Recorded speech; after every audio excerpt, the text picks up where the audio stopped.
تعویذ ہے اور یہ فلاں کا تعویذ ہے. میں نے ایک پیر صاحب سے میری دوستی تھی، اس سے میں نے پوچھا، میں نے کہا یار یہ اتنے تعویذ جو روز چلتے ہیں، تم تو جو کچھ ہو تو میں بھی جانتا ہوں اور تم بھی کم از کم اپنے آپ کو جانتے ہو، تو یہ تمہارے تعویذ و شویزوں میں کوئی فائدہ ہو جاتا ہے لوگوں کو؟ اس نے کہا مکی صاحب ایک دن میں جو ہم 2000 بندے کو تعویذ دیتے ہیں تو 200 کا کام تو تقدیر میں ہونا لکھا ہوتا ہے نا اللہ نے. تو جن کا کام ہو جاتا ہے وہ مرید ہو گیا پکا، جن کا نہیں ہوا وہ وہاں بھی تھا تمہاری تقریر سے بے ایمان ہو گیا. جن کا کام ہو گیا وہ 200 تو ہمارا پکا ہے ہی ہے نا، تو وہ اگلے سال 200 اور لے آئے گا آدمی. ہمارا کام تو چلتا رہے گا، ہماری گاڑی کو کیا فرق پڑتا ہے؟ تو اس لیے یہ اندازہ کرنا کہ کوئی یہ عقیدہ رکھے کہ بھی اللہ والے جو ہیں یہ بھی نہیں مرتے بلکہ صرف وصال کرتے ہیں، یا یہ ہے کہ جی یوں سمجھ لیں کہ جی برقع اوڑھ لیا ہے بس، اب وہ برقع اوڑھ کے ذرا دوسرے عالم میں چلے گئے، مرے نہیں ہیں، موت نہیں آئی. اس کا اندازہ یوں کریں آپ، کبھی جب آپ اپنے ملک میں چھٹی پہ جائیں نا جی، اس سے پوچھیں کہ یار یہاں ایک مولوی صاحب تھے قرآن شریف پڑھاتے تھے، تو بے دھڑک کہہ دے گا کچھ مر گئے. اچھا بھی ایک مدرسے میں ایک عالم تھے، سنا بخاری شریف پڑھاتے تھے، محدث تھے، بہت بڑے عالم تھے. یار آپ کو ڈاکٹر صاحب پتہ نہیں، وہ 2 سال ہوئے مر گئے. اچھا آپ ان سے پوچھیں کہ جی ایک یہاں پیر صاحب تھے، وہ جو مر گیا نام اسی کا لے آپ. کمال ہے، آپ کو نہیں پتا؟ وہ تو حضرت مزار شریف میں ہے، یعنی مر کا لفظ وہاں نہیں لگائے کیونکہ ان پر تو موت آتی نہیں. وہ تو برقع اوڑھ کے مزار میں تشریف لے گئے. اور پھر دلائل کون سے دیں گے؟ او جی حدیث میں نہیں آتا کہ انبیاء شہید حیات ہیں؟ اللہ کے بندے، عالم آخرت کے مسائل الگ ہیں، عالم برزخ کے احکام الگ ہیں، عالم دنیا کے احکام الگ ہیں، عالم سماوات کے احکام الگ ہیں، عالم ارض کے احکامات الگ ہیں. اب آپ خود اندازہ کر لیں، مثال کے طور پر اب ہم یہاں رات کو 2 بجے اگر ہوائی جہاز پہ بیٹھیں تو صبح کی نماز ہم امریکہ میں جا کے نیو یارک پڑھتے ہیں ایئرپورٹ پہ، حالانکہ 12 گھنٹے کی تو فلائٹ ہے. وجہ کیا ہے کہ وہ جو وقت کا فرق ہے اس کا ہم فائدہ اٹھا لیتے کہ سفر بھی ہو گیا اور صبح کی نماز بھی آرام سے ایئرپورٹ پہ اتر کے وضو کر کے پڑھ لی. تو اس لیے یہ ایک زمانے کے احوال ہیں، حالات ہیں. جیسے کہ حضور پاک نے فرمایا کہ جب دجال ظاہر ہوگا تو اس کا ایک دن جو ہے وہ 1 سال کے برابر ہوگا، دوسرا دن جو ہے وہ 1 مہینے کے برابر ہوگا، اور تیسرا دن جو ہے وہ 1 ہفتے کے برابر ہوگا، اور باقی جو دن ہے وہ عام دنوں کی طرح ہوں گے. تو صحابہ حیران ہو گئے کہ حضور جب ایک دن 1 سال کے برابر ہوگا تو ہم صرف 5 نمازیں پڑھیں گے، کیونکہ جب ایک دن 1 سال کے برابر ہے. حضور نے فرمایا نا فقدروا لہ قدرا، تم خود انداز کر لو، خود تقسیم کر لو گے، بلکہ 1 سال میں ہم نے نمازیں پڑھنی ہیں تو ایک دن میں 5 ہے، مہینے میں کتنی ہیں اسی حساب سے تقسیم کر لیں گے. جیسے بعض ملکوں میں آپ جا کے دیکھتے ہیں نا، جیسے ابھی ہم ناروے میں گئے تھے تو ناروے سے وہ جگہ قریب ہے جہاں یہ ہے کہ 6 مہینے کا رات ہے، 6 مہینے کا دن ہے. تو اب یہ تو نہیں ہے کہ 6 مہینے میں ہم ایک رات سمجھ کے صرف 5 نمازیں پڑھیں گے، تو انداز ہوتا ہے. اسی طرح روزے کا بھی اندازہ لگایا جائے گا، راتوں کا بھی اندازہ لگایا جائے گا.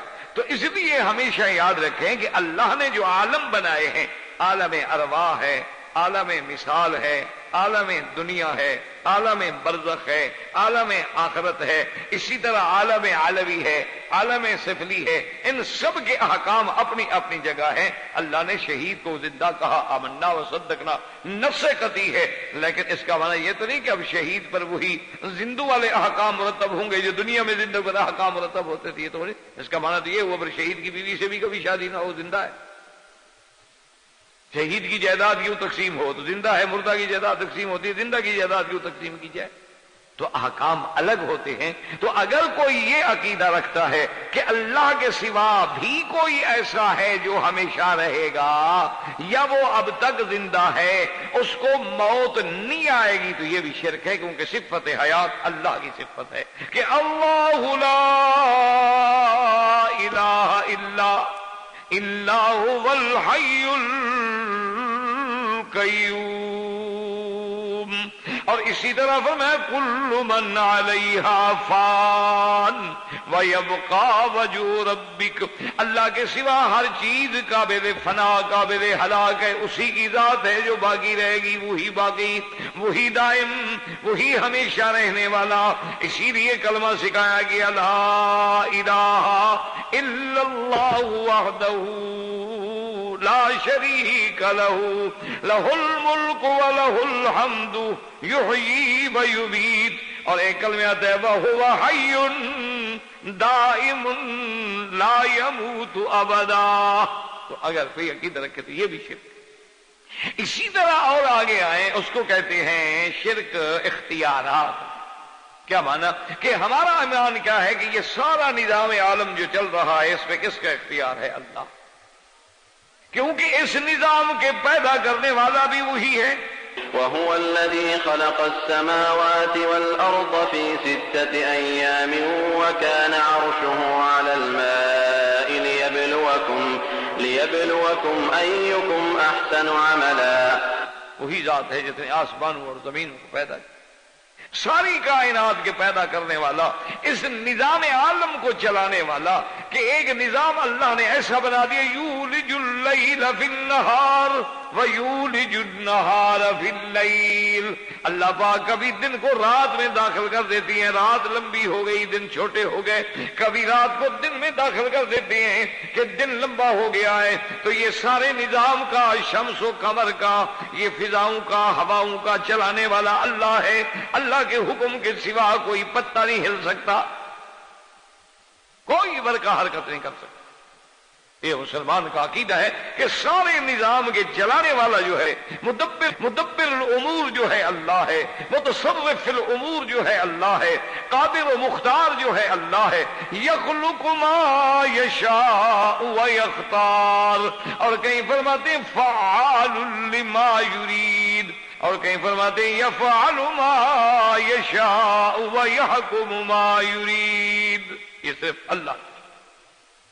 اب اگر کوئی یہ کہے کہ کسی اور کو بھی اختیار ہے، چاہے وہ یہ کہے کہ اللہ نے ان کو مختار بنا دیا ہے، تب بھی شرک، کیونکہ اللہ نے جب اپنے پیغمبر کو فرما دیا، سرکار دو عالم کو فرما دیا۔ ایک روایت میں آتا ہے کہ حضور صلی اللہ علیہ وسلم ایک دن آپ بھی جلال میں آئے اور آپ کا دل چاہا کہ میں صفوان ابن امیہ، سہیل ابن عمرو، حارث ابن ہشام، ان کے خلاف جو ہے دعا کر، بد دعا۔ ابھی حضور صلی اللہ علیہ وسلم نے ارادہ کیا، اور ایک روایت میں کہ آپ نے بد دعا کی، اللہ نے فوراً قرآن نازل کیا کہ لیس لک من الامر شیء۔ اللہ نے فرمایا میرے مدنی آپ کے ہاتھ میں تو نہیں کہ آپ ان کو ہدایت دیں یا آپ ان کو عذاب دیں، یہ تو میرے ہاتھ میں۔ اچھا خدا کی شان دیکھیں، وہ تینوں مسلمان ہوئے، اللہ نے ان تینوں کو اسلام نصیب کر دیا۔ اسی طرح حضور صلی اللہ علیہ وسلم نے جب اپنے چچا ابی طالب کے لیے بڑے حضور کی دل پہ اثر ہوا، اللہ نے فوراً قرآن انک لا تہدی من احببت ولکن اللہ یہدی من یشاء۔ میرا مدنی آپ کے ہاتھ میں تو ہدایت نہیں کہ جس کو آپ محبوب سمجھے ہدایت دے دیں، ہدایت میرے ہاتھ میں، میری مرضی ہے ہدایت دوں، میری مرضی ہے نہ دوں۔ تو اس لیے ہمیشہ یاد رکھیں کہ یہ عقیدہ رکھنا کہ اللہ کے سوا بھی نظام عالم کو چلانے کا کسی کو اختیار ہے، جیسے یہ بات ایک بڑی عجیب انہوں نے کی ہوئی ہے۔ وہ کہتے ہیں، بعض تو کہتے ہیں جی 4 قلندر ہیں جو یہ سارا نظام چلا رہے ہیں، بعض کہتے ہیں نہیں 4 نہیں 2.5 قلندر، اور بعض کہتے ہیں 1.5 قلندر، کہتے ہیں قلندر 2 پیدا ہی نہیں ہوئے بھی۔ اچھا 2.5 کیوں بھلا؟ یہ بھی سمجھ، ایک عورت بی بی رابعہ کو بھی قلندر سمجھتے ہیں تو عورت آدھی ہو گئی، تو لہذا 2.5 قلندر ہو گئے یا 1.5 قلندر ہو گئے۔ انا للہ و اچھا بعض لوگوں کا یہ خیال ہے، وہ کہتے ہیں کہ جناب یہ ایک نظام ہے ظاہری، یہ جو وہابی آپ کو سناتے رہتے ہیں نا، روز قرآن سناتے ہیں، حدیثیں سناتے ہیں، بیچارے کیا کریں، شریعت پڑھے لکھے لوگ ہیں، شریعت کو جانتے ہیں، طریقت کو تو جانتے نہیں۔ وہ کہتے ہیں ان کا بھی قصور نہیں ہے، اصل میں یہ ہیں مولوی بیچارے شریعت والے، یہ طریقت والے تو ہیں ہی نہیں نا جی۔ طریقت والے جو لوگ ہیں وہ تو اندر کی باتیں جانتے ہیں نا، یہ مولوی صاحب قرآن پڑھتے ہیں تو قرآن پاک کی جو ظاہر ترجمہ ہوئی کرتے، جو اس کے اندر باتیں ہیں وہ تو ہمارے مرشدوں کو، پیروں کو پتہ ہے، جو صاحب طریقت لوگ ہیں۔ وہ یہ کہتے ہیں کہ جی پورے عالم میں 40 ابدال ہیں، کہ تمام امور عالم جو ہیں اللہ نے ان کے سپرد کیے. وہ کہتے ہیں اسی لیے آپ دیکھیں نا کہ کسی علاقوں میں زلزلے آ جاتے ہیں، تباہی آ جاتی، تو وہاں جو ابدال ہے وہ جلالی طبیعت کا ہوتا ہے. آپ نے گستاخی کی تو اس نے رگڑ دیا.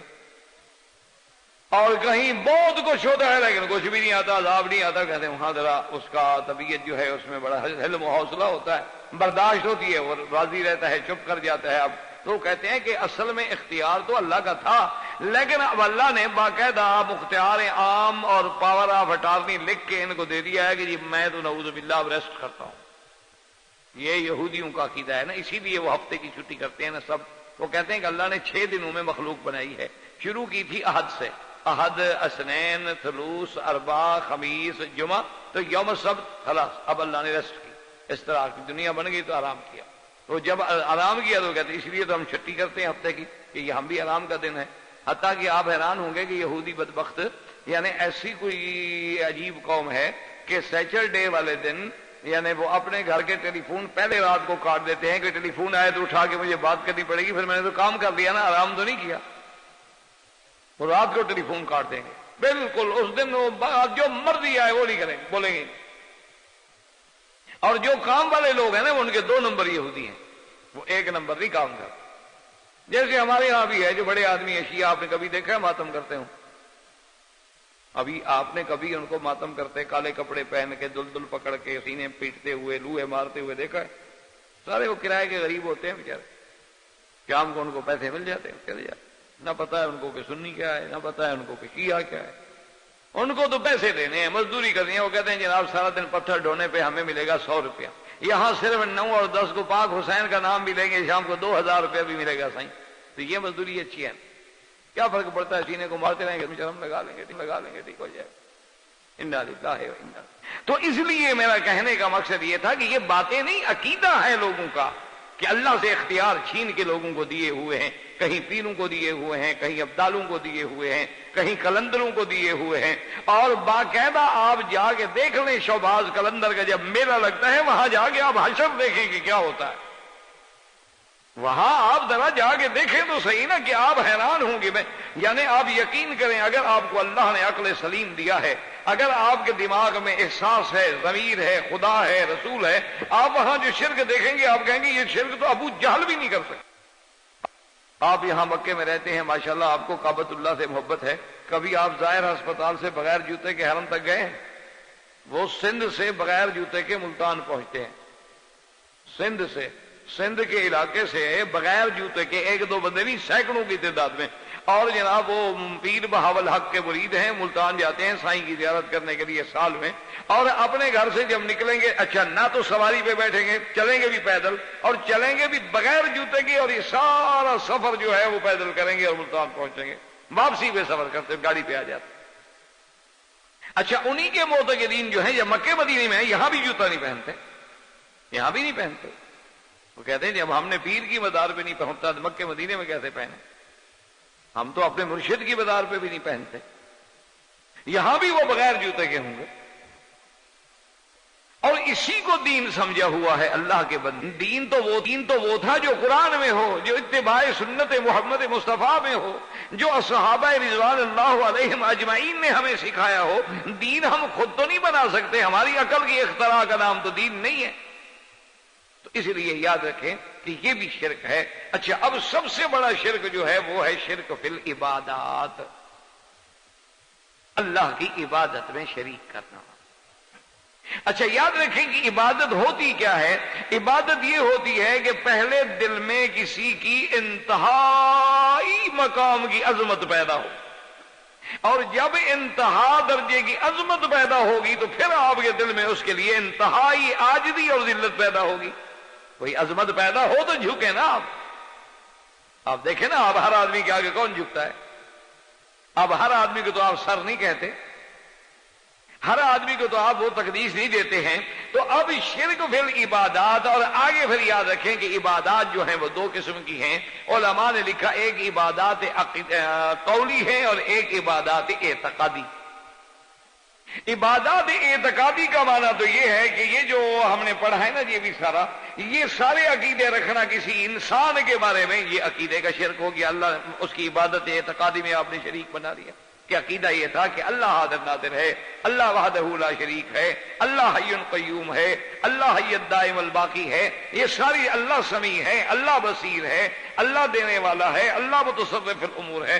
اگر ہم نے یہ عقیدہ کسی اور کے لیے رکھا تو شرک آ گیا، عبادت اعتقادی۔ اچھا، اور ایک عبادت اعتقادی کے بجائے عبادت عملی ہوتی ہے، یاد رکھیں۔ اور پھر عبادت عملی جو ہے وہ 3 قسم پہ ہوتی ہے۔ اس بات کو اچھی طرح سمجھیں چونکہ اسی میں ہم لوگ بڑے الجھے ہوئے کہ وہ عبادت کے پھر 3 قسمیں، ایک عبادت قولی، ایک عبادت بدنی اور ایک عبادت مالی۔ یاد رکھیں، پہلی تقسیم کیا تھی؟ اعتقادی اور عملی، یعنی عقیدے میں اگر شریک کریں گے تو شرک اعتقاد آ جائے گا، یا عملی۔ تو اب عملی جو ہے وہ 3 قسم پہ آ گئی۔ ان کی 3 قسمیں کون سی ہیں کہ یا عبادات قولی، یا عبادات بدنی، یا عبادات مالی۔ پہلے آپ یہ موٹی موٹی تقسیم سمجھ لیں، کیوں بعض عبادات جو ہیں مثلا خالص بدنی، بعض عبادات جو ہیں وہ خالص مالی، اور بعض عبادات جو ہیں مشترک بین البدن والمال۔ اب جیسے مثلا نماز ہے تو بدنی عبادت ہے، لیکن زکوٰۃ ہے تو مالی عبادت ہے، اور حج ہے تو مشترک ہے، اس میں مال بھی ہے بدن بھی ہے، وہ مشترک عبادت ہوگی۔ تو اب جناب دیکھیں، جب ہم نماز پڑھتے ہیں ایمان سے، صرف اگر اللہ کے نزدیک ہم صحیح معنی میں صرف اپنی نماز ہی صحیح کر لیں نا جی، تو ہمارے سارے جھگڑے ختم۔ میں یہ اللہ کے گھر میں بیٹھ کے، مسجد میں بیٹھ کے دیانتداری سے آپ کو کہہ رہا ہوں کہ اگر مسلمان صرف اپنی نماز کو سمجھ لے اور نماز کو صحیح معنی میں پڑھے اور نماز کے مقصد کو پالے، اور نماز میں جو پڑھتا ہے اس کے تراجم کو، اس کے معانی کو، اس کے مفہوم کو دماغوں میں بٹھا لے، تو اس کو اور کسی ادھر ادھر دوڑنے کی، بھاگنے کی پریشانی